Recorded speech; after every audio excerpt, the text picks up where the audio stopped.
It's a very distinct sight whenever you see someone who has been shot or is about to, um, I guess, go into shock or are about to die.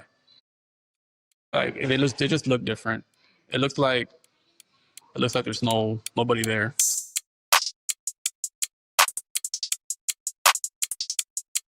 Today we have the honor of hosting Marco Trevino, who works as a police officer. It's so good to interview one of my pupils. I taught him everything he knows, and now he's out there using those skills that I gave him. No, but Marco, it's truly an honor to get to interview you, man. You're one of the hardest working guys I know, man, and it's an honor to have you on the show, man. So thanks for being on. Thank you. I appreciate you having me. Of course, man. So starting from the basics, what made you want to become a police officer, and how long have you been doing it? I've been a police officer for about 6 years now. What made me want to do it is something different every day. It's a very cliche answer to say, right? But it's never the same thing. It's never the same people. Everyone is unique in their own way. You know, every call you go to, every situation you're met with, it's challenging. The best way I like to put it is you're solving people's long-term problems in a few minutes, or giving them a quick solution and giving them resources and avenues to handle the situation. I wanted to do it because it was challenging. Help the community in ways that are not very seen. It was a calling for me. Was this always the plan for you, or did you have something else maybe mapped out? Or no, so growing up, I wanted to be a firefighter. My dad was a firefighter in my hometown, so growing up, that's what I wanted to do. I got into law enforcement or time in the Air Force, security forces. Luckily, I was into a predominantly law enforcement base. Now, mind you, it's a day and night difference doing it on a military installation compared to a city, right? But for me, I felt like it gave me the tools to learn how to communicate with different people. And that's how I got started. Awesome. So, with that being said, going back to the beginning of your civilian police career, did you go through the police academy? And if so, how tough was that training? I went through the police academy back in July 2019. It was a 8.5 to 9 month. Well, it was 8.5, but it's 9 months because I went through the holidays and I gave you like 2-3 weeks off. It was hard. It was possibly the hardest thing I had to do. It was challenging. What made it challenging? Like what made it tough? Multiple factors. So you have the immense pressure, right? When I got into the department, when I got hired, I was already in my late 20s. I had a kid with another one on the way. I had a house, had a wife. So quitting wasn't an option. So you have your life stressors on top of, the academy in itself. There's two portions to it. There's academics and there's physical ability. The way the academy is structured, you take a total of 4 physical fitness tests, and if you don't pass the last one, you're done. You don't pass a test or you fail a section, your career stops. You can either recycle or have to reapply. It wasn't an option for me at the time. In terms of academics, a lot of information. You're looking at I don't know if you have ever seen like the Texas statute books, pretty thick. Yeah. Small letters, really really boring writing. So you have to learn that the Texas Penal Code, the Code of Criminal Procedures, health and safety, traffic. I remember the traffic section was hard for me. Physical fitness wise, for me the biggest challenge was running. I've never been a strong runner. If I have to do it, I will. Push-ups and sit-ups, I had no issue with it. But running, man, I remember the peak of our physical training. In one PT session, we ran like 8 miles, and then we had to do like, I don't know, I can't even tell you how many like push-ups, sit-ups, air squats. And right after that, you get into a section called mechanics of arrest, and you're just learning different ground control skills, how to retain your weapon, how to take a weapon, defend yourself, stuff like that. So by the time you got to that portion of the day and spend 4 hours, you're just gassed out. It was challenging. Dang, man. I mean, do you feel like with all that, do you feel like it prepared you well for the career field in itself? Or do you feel like a cop learns a little bit more on the job than you can in the academy? It's definitely on the job. It gives you a baseline, but one thing you got to consider is everything is controlled. The academy is controlled. Quote unquote, the L's you take, I don't want to say the beatings, but it was hard PT sessions, and the like lessons learned. It's controlled. Whereas in the streets, that's where an officer learns how to be an officer. You learn from senior guys who've been doing it for 20 plus years to the guy that maybe a few more months than you do. Everyone does it differently. There's just so much that entails. You'll never know everything. Not every one officer knows everything. So it's definitely you learn more on the job doing it. So you get hired on, you know, you're starting off as a cop. You finish, you know, you graduate the academy. What were those first few nights like, you know, on the job? Was it did everything go smooth or was there mistakes or So the first 3 months, you have your FTO phase, right? You have your first, second, and third phase, followed by your evaluations, 2 weeks of evaluations. And I was nervous. I remember my first phase. So each phase is a month long, and my first phase was on daylight. Then my second phase was a third shift or dog watch or nights, followed by a B shift, and then my evals. But my first phase, man, I worked days. I had to be I had to be in roll call by 6 in the morning. So I remember my wife has a picture of me. Like I'm putting on my radio, I had my uniform on. Man, I just looked so nervous. I was excited, but I had no idea what was going on. And I got there and it was just overwhelming. how was it overwhelming? I think what was overwhelming is the amount of authority the state trusts in you to have. The authority to make an arrest, the authority to use your discretion um, to resolve a situation, a civil matter or traffic violation. It's your discretion. Call, like, for example, like reports, like what offense you have, talking to people. And whenever you talk to people, you don't want to sound like a robot. Everyone says that, but whenever you break out, you just want to get the facts. It makes people very uncomfortable. You know, you want to talk to them. I don't want to say like, you're not going to get a life story. Approach them like in a personable manner. You want to be able to be approached and to approach them. You know, you first want to gather the facts of the incident that occurred, but you also want to talk to them like a human being. I think as a lot of officers, as time goes on, they say stray away from that because just you have calls, man. Yeah, especially like in a large city, you go call to call to call, but it's important to look at people as human beings, and that's possibly a stressful time in their life, or short term stressor, and they call you, man. You gotta be there. You gotta let them know that, hey, I'm here to help. Like that was stressful talking to different people about different things, and it was just back to back, man. I remember my first week, one day I was down like 7 reports, and I was just like, man, like this is insane. Man. Yeah, yeah, yeah. I mean, how long did it take you, would you say, to gain that confidence in what you do? And then, or maybe even just for an average cop, how long would you say it takes before you get that confidence? You start being able to manage your schedule a little bit better. Um, what would you say? I would say for me it took me about a year, because your first 3 months, like I said, you're in the FCO program.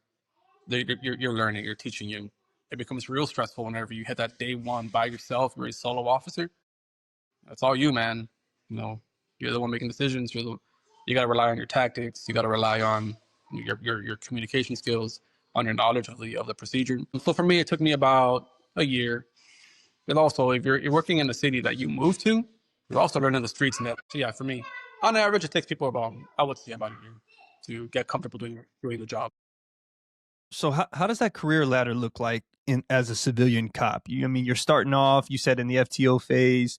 Um, and I'm assuming you get hired on as a standard police officer. What does that career progression look like for you guys? So every agency is different. For my agency, you can, as a rank of police of a patrolman officer, you have opportunities to specialize or to do different things like SWAT, community policing units, K9, the helicopter detail, the drone detail, um, uh, what's called the street crimes unit, which is a proactive patrol unit. That's what I'm assigned to. After that, you can test for promotion detective. Still a non-supervisory position, but you can test for it in 5 years. And that opens your doors to the investigative side of law enforcement. From there, you can do anything from special victims to homicide, property crimes, robbery, um, proactive units like covert, vice, narcotics. Some of the coolest units, man, are from what I've seen, are in the detective workspace. you're tasked with it to the feds if you want to be, if you apply and get it. 2 years after that, you test for the supervisor position. So you're sergeant. 2 years after that, it's lieutenant, captain. So what does a typical day look like for you now? So a typical day for me, I'm on my schedule. It's a 4 on 3 off schedule. I work 4 days off 3 days, 10-hour shifts. Typical day, I wake up. Uh, I like to have all my stuff prepared the night before. That way, I'm not stressing about it. In the morning I have it. Just wake up, make my coffee, load my stuff up in the truck, and I head to work. Have roll call in the morning with the people that I work with and our supervisors. Any pass ons from the night shift or from I guess our bosses comes down. Let's discuss whatever has to be passed on. And then we either uh, so my unit, we either work our own what's called like a target. So anyone that has a warrant for a violent offense, we'll help out the detective or the section that's heading that. Or we can get called from. We've helped out the feds in the past, or whatever they need. Maybe they need us to assist in a stop or just conduct traffic control for them while they go and conduct an investigation, as well as proactive patrol. We're doubled up, so there's always two of us to a car. We go and we'll conduct traffic stops, make contact with the community, with the goal of trying, or not trying, but with the goal of apprehending violent criminals. Yeah. And what puts you in that position to be able to do what you're doing now? Is it just purely experience? Like, hey, you've hit your threshold of 4 years, so now we're going to move you naturally up, or I mean, was it skill based, or how did you get to where you're at? So to get into the unit that I'm on, you have to try out for it. So they'll put out tryouts, and the time frame is like 2 to 3 months. You put in for it. If you get accepted to go to the tryout, you conduct a tryout, which consists of if a firing proficiency, physical fitness, tactical scenarios. If you pass everything, you go on to the interview section. If they like you, um, they'll if you interview well, they'll talk to your supervisors. They'll look at your history to see more or less like if you I don't want to say like a dependable officer, but yeah, like a dependable officer, one who handles his business, handles their calls, doesn't have much of a uh, disciplinary folder. If there's a spot open, you get it, you put on the transfer list, and you end up on the unit. Nice, nice. So, with that being said, too, man, now that you are in the position you're at, growing up, you wanted to be a firefighter, you had firefighter dreams, and when you got that first inspiration to, say, hey, I actually want to transition to be a cop, and you envision your career, looking back on it, is everything going pretty much like you envisioned it, or do you feel like your experience is a little different than what you thought it would be? I would say it's what I thought it would be. More or less had an idea of what I had friends that were police officers before I applied, and they gave me a rundown of what it's like. It's not what you see on TV. It's very different. So I had an idea of what it was going to be when at the time that I applied. Nice. So, what's been your favorite part of being a police officer, and what's been your least favorite? My favorite part of being a police officer is I don't sit behind a desk. I've always liked being outside. I get to work outside, 4 days out of the week. Um, Getting into situations that are different every day, different people, different challenges. That's my favorite parts. It's never the same. It's never mundane. I would say what I dislike about it is the time you don't get to spend with your family. But they're long hours. You have growing kids. You have to learn really good time management skills. Okay. So, question that I have, how does policing look like in today's climate? The media is bigger than ever, and it seems like every action a cop takes is perceived as negative, even when you're doing your job. How does that impact you as a police officer, ground level? I would say it has a big impact um, because what people don't. I don't want to get into the conspiracies, but what's being put on the news is what these producers think it's going to sell headlines, right? They'll give you half a story, and yeah, don't get me wrong, there are police officers that they make mistakes, but there's a lot of great police officers, and whenever negative headlines come out or not a full story, everyone gets wrapped up into it.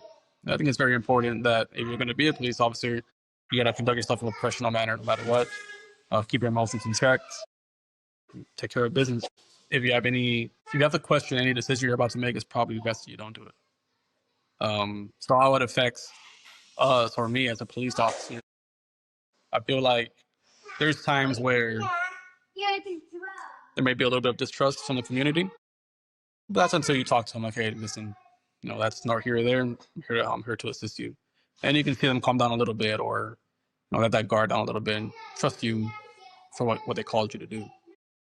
Do you think that that turns a lot of people away from wanting to be a cop is like hearing these stigmas and things like that? And I mean, obviously, like from what you're saying, hey, once you're in, it's a lot different than what you're hearing. Obviously, that's portrayed through the media. Do you feel like that stops a lot of people from taking on the career field, or in your experience? I think it does. Because it's stressful. It's nobody. I don't believe anybody wants their profession. On top of that, for people that are being, I don't want to say pushed away, but the ones that are like, I don't want to do this. It may play a bigger role in their life. Like, well, I don't want people to question or ask me about my career choices. I think, I think everything that's going on does play a role in people not wanting to do the job because of the stressful factors. Like, hey, well, am I going to make a mistake? Am I going to be on the news? And you can't think about it that way. You got to go. If it's something you really want to do, don't let don't let nobody tear you from it. If it's your goal, it's your passion to give it a try. Give it a try. Get an opinion for yourself. Absolutely, absolutely. Um, how do you deal with the pressure mentally? Let's put you back in the in the squad car. How do you deal with the pressure mentally responding to a scene? Do you change? Does it change depending on what scene you actually go to, or do you try to stay consistent no matter what the call is? I try to stay consistent, no matter what the call is, because whenever you stay consistent, you remember what has to be done. From getting on scene, putting out pertinent information, securing the scene, calling out whatever information is going to be put on the radio for responding to trolls. So it's very important to maintain consistency in any call you go to. If you go off and you get there and you're frantic and you're excited, because that's what it is you're excited, you're nervous, you're going to make mistakes. Everybody makes mistakes, but you want to minimize them. So for me, I try to maintain consistency. Still get nervous. I don't believe any officer out there does not get nervous. It's good to have a certain level of nervousness, in my opinion. Yeah, consistency. So, also in addition, kind of with the mental side of things, how do you separate work from home life? I imagine some of the things that you see on a day to day is impactful. How do you separate that? So for me, the way I separate it is, and this happened before, you go to a call and it's something you didn't want to see. People in general aren't meant to see some of the scenes that we go to. It's just not, it's not human like. When you sign up for a job and you have to do it, people are relying on you. For me, if I find myself thinking about something, I'll I'll think about it on my way home. I'll drive home, radio silence, and just I'll think about it. It's also very important to have a social support. If you have a best friend, spouse, cousin, family, friends, whatever. It's very important that you find someone to talk to about it. Not, and if you don't want to talk about it, you can talk about something else. As long as you get something, you distract your mind. But it's very important to not dwell on it, and also don't internalize it because it'll affect you in the future. Um, I would say best practice is to find good coping mechanisms, whether it's a hobby, talking to somebody, whatever helps you out. I have a good friend, one of the most solid dudes. He does gardening. This guy will, on his off days, doesn't associate himself with the police department. He just goes and does gardening. Yeah, keeps him level-headed. Everyone's different, so I think it's important to find something you're passionate about, and just whenever you're having a stressful time, rely on that. Good coping mechanisms.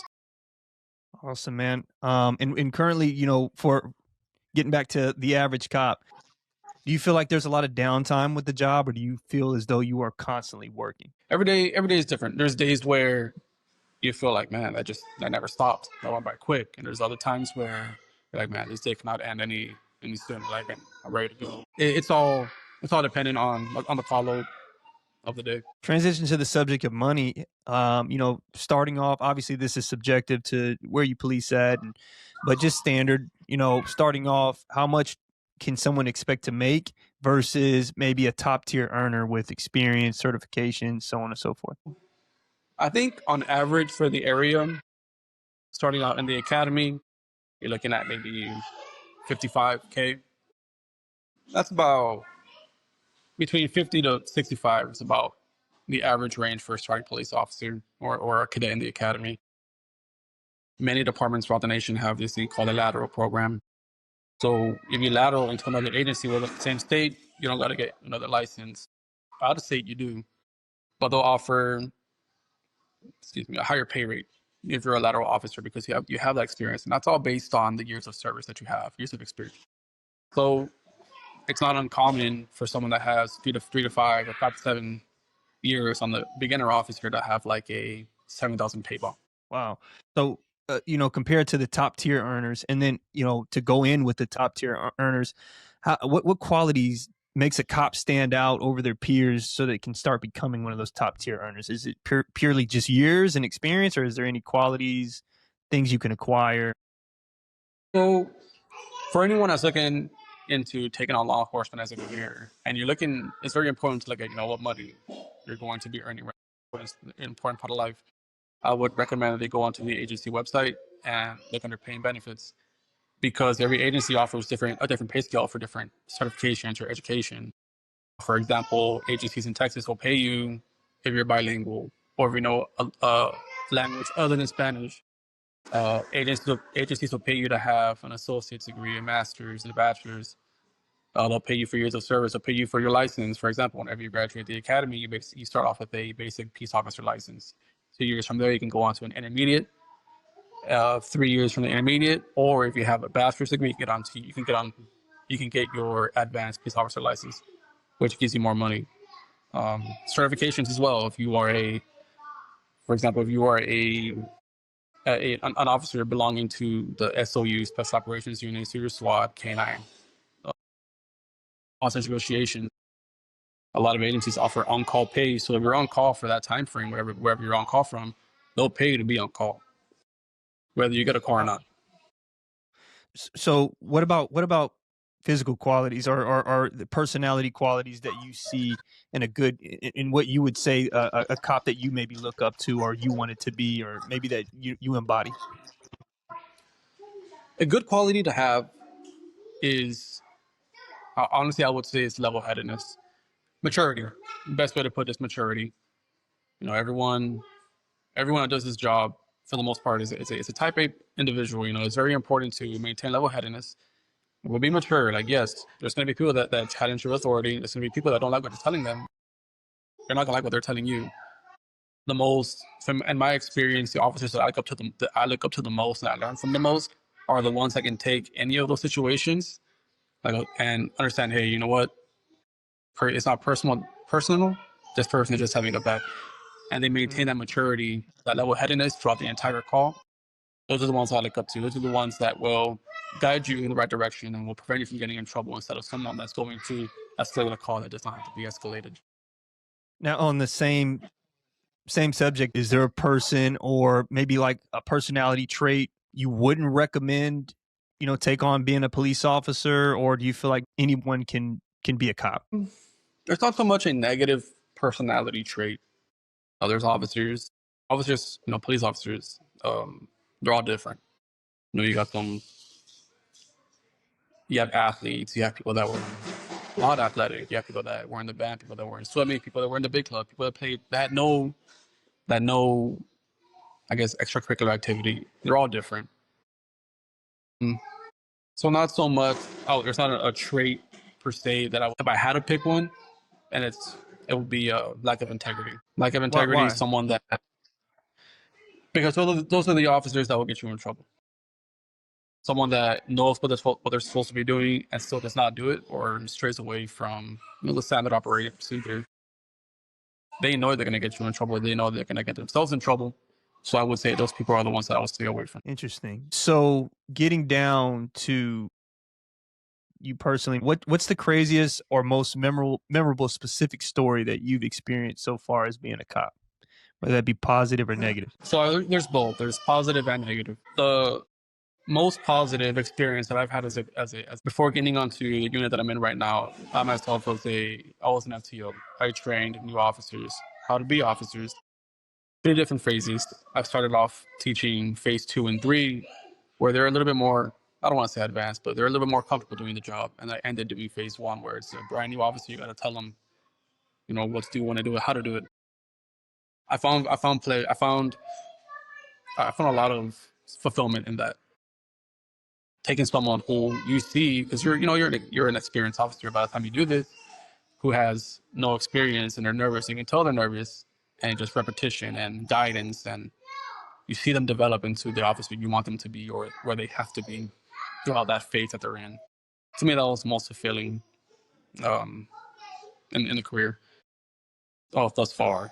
I would say the most negative thing is the level of violence people are willing to commit on other people. And that's, in my opinion, that's in the city that I work in, the city that I work in. I'm not sure it's a common thing throughout other agencies where everyone's different, right? But to me, people are actually willing to do that. That's crazy. Specific story, I can give you like a I guess a general synopsis of what it is in case it's still being investigated. In terms of negative story, right? I used to work what's called a hybrid shift. So I came in the evening, got out early in the morning, right? Uh, it was around 2 in the morning. At the time, I was assigned to the city's shallow west side, and we got a call for a shooting in progress, multiple hits. Of course, you shooting in progress, crossing in progress, violent. Also, we run code 3, lights and sirens. When we get to the call, I'm the first one on scene, and lady is running outside saying her husband and child have been shot. Of course, you're frantic, right? So that's why, like we discussed earlier, it's very important to maintain level-headedness, composure. So I get there, I'm calling out information. It was a drive. It ended up being a drive-by shooting. But I'm looking at the door. All the rounds were standing to like, I would say, chest level on the door. It's pretty accurate fire. And I go inside and there's just blood everywhere. Um, Two victims, uh, a child. I can't say what age. Unresponsive, and an adult male who also was unresponsive. And the entire time I'm just thinking like, man, like this is wild. This is something I don't want to see. And of course, you're on scene. You're expected to perform.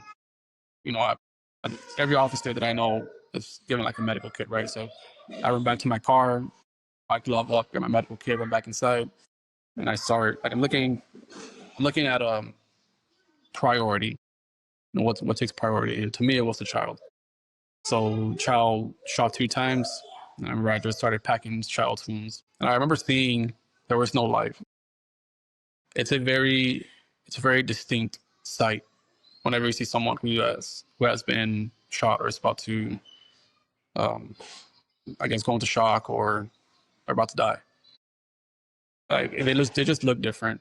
It looks like there's nobody there. So I'm packing those kids' wounds and there's no response. There's no flinching. There's no crying. There's nothing. My mind, I came out. I gotta help this kid. At the time, there's more officers coming. They're getting and printing information. And I remember being tunnel visioned. I blink, I can see everything again. And I see the fire department. I move away. It's EMS. Say, go and take this kid to the hospital. And I remember, like, I walk outside, and it's just like police cars and fire and ambulances everywhere. It's a chaotic scene. The amount of violence, yeah, that was like the most negative thing I've seen. It's not the first one. I can't tell how many calls I've been on where it's juveniles, children that have been affected by this level of violence. Man, and you said, being able to separate that, like going home, having a method, having someone to be there. And I'm sure your department has different avenues that you guys can go to talk. And Oh yeah. So the department has they have a wellness program on top of that they have a psych services. If you feel like you need to talk to somebody, you can always reach out to one of those two offices. So if someone watching this wants to do what you do, what advice would you give them? I would tell them to apply for a ride along with the department that they're looking into. You can gain so much experience, like insight on the ins and outs of being a police officer. For example, I think I was getting ready to get out of the military, back in duty. And I came home on leave for a little bit, and I did a ride along in another city in Texas. And I was like, yeah, this is what I want to do. I would say start off with that. Look up the information you want to look up, different agencies. Also, don't put all your eggs in one basket. I would say pick different agencies you would like to work for, reach out to them, and try to do ride-alongs with them. See what their day-to-day is like. The one that aligns with your goals and where you want to be with the most. I will say that's when you should go for. All right, man. Hey, thank you so much for spending your time. Respect to you guys and what you do. It's a tough job, man, but it's something that, like I said, takes a special person. So I thank you so much for sharing your experience. Of course, thank you for reaching out and asking me to do this. Thanks for clocking in with us. Enjoyed the content? Make sure to like, share, and subscribe. If you have a career in mind you would like us to spotlight, send us a message on Instagram. We're always listening. Until next time, it's time to clock out.